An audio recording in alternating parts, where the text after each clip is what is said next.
म्हणजे अधिक मासामुळं की बाबा लेकींना बोलून सत्कार जावयाचं सन्मान करणं ही प्रथा तर आहेच आहे आपल्या धर्मामध्ये. पण त्याच्या डोक्यात म्हणजे अजून एक थीम होती की सासऱ्यांनी आपल्याला लेकी म्हणजे काळजाचा तुकडा दिलेला असतो. मग त्यांचा सत्कार कोणीच कधीच करत नाही. मुळात आपल्या समाजामध्ये सासऱ्याचं कौतुक कधीच केलं जात नाही, कारण त्यांनी लेख दिली असती तरी त्याचं कौतुक नसतं. त्यांनी किती चांगलं जेवण ठेवलं लागलं तरी कौतुक नसतं. हे आपला समाज आहे असं. त्यामुळे मामाची थीम अशी आहे की बाबा मला सासऱ्यांचा सत्कार करायचा, त्यांनी आपल्याला काळजाचा तुकडा दिलाय, त्यांना दिला, नंतर त्यांच्या मुलांनाही दिला, म्हणजे मोठं मन अजून केलंय.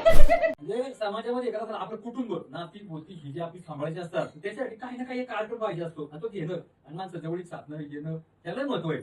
निमित्त हे झालं की बाबा अधिकचा महिना आहे, हा अधिकच्या महिन्यात जावायला बोलवतात, जावायला हे करतात. आता तुम्ही बोलवत हे असं एक प्रथा आहे किंवा नवीन जावायला बोलवत किंवा दुनियाला बोलवतो तसं काय नाही.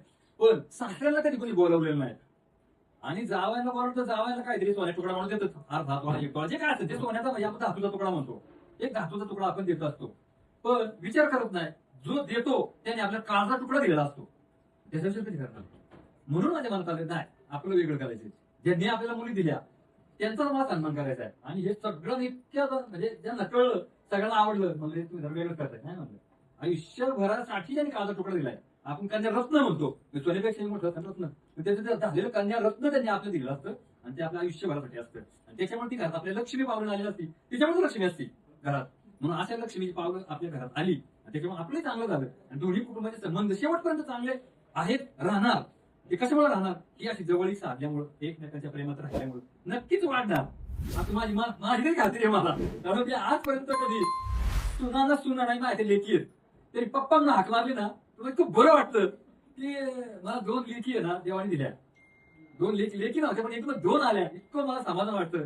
राजे त्यांचं पहिल्यांदा ज्यावेळेस लग्न झाल्यानंतर हाक मारली, पप्पा मला येताना अंजीर घेऊन या. इतकं बरं वाटलं की आपल्या छोट्या मुलीने काहीतरी सांगितलं, पप्पा मला येताना खवाना, असं इतकं मला समाधान वाटलं. आयुष्यात तो क्षण विसरत नाही. आणि दुसरी पण आता ही काय बोलायचं तिला आठवून पाहतोय, त्यामुळे श्रावणी सुद्धा आहे ना कौतुक. त्याने हाक मारले की मला खरं म्हणजे इतकं बरं वाटतं. तेवढा आनंद आहे ना, खरंच तो आनंद मिळाला ज्यांच्यामुळं, त्यांचे आभार मानण्याचा हा कार्यक्रम आहे. दुसरं काय नाही. सगळ्यांनी तुम्ही साथ दिली, बरं वाटलं, सगळे आनंदाने आले, बरं वाटलं. मला वाटलं होतं म्हणजे हिला वाटलं होतं भाऊ यायचे नाही, पण माझा सुद्धा भाऊ कधी टाळत नाही. असे सासरे आम्हाला भेटले.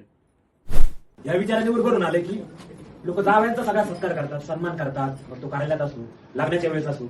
पण आज एका बापाला पण आपण मुलीच्या बापाला, आपल्या बापाला तर आपण जीव लावतोच, पण मुलीच्या बापाला जीव लावणं, त्यांची कदर करणं, आदर करणं, हे दाजी काय त्यांना 10,000 नाही तर 10 लाखातून एखादा माणूस असतो. आणि मला असं वाटतं तर नक्कीच माणूस आज आम्हाला तुमच्या रूपात या ठिकाणी पाहायला मिळाला.